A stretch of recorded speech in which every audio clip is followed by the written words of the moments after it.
In order to actually solve the refugee crisis, you have to solve the problems from which the refugees are fleeing. These are very specific areas. Syria, Eritrea, Ethiopia, I mean, that's where almost all of them are coming from. And that's because all those places are in the long-term grip of very violent and dangerous civil wars. It just makes very, very urgent the need for negotiated settlements in all these parts of the world. I'm glad that it's begun to be called the refugee crisis. For a while, people were referring to these folks as migrants, and that's not exactly what they are. I mean, they're really people running for their lives. And of course, I think they need to be not left to starve and die in various no man's lands. You know, they do need to be accommodated somehow.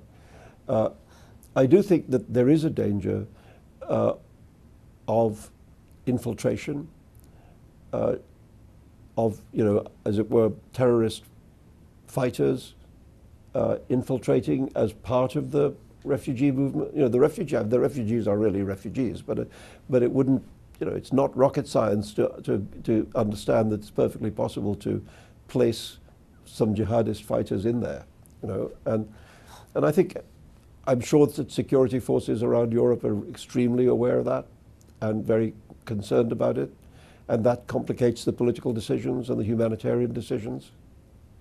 I just think it's got to be faced. You know, you obviously need to stop people dying, but you also need to prevent terrorists from coming into the country and killing other people. You know, so I mean, it's a very, very difficult subject, but as I say, the solution has to be to look at the causes. I mean, you know, the refugees are an effect. You know, you need to look at the cause in order to remove the effect.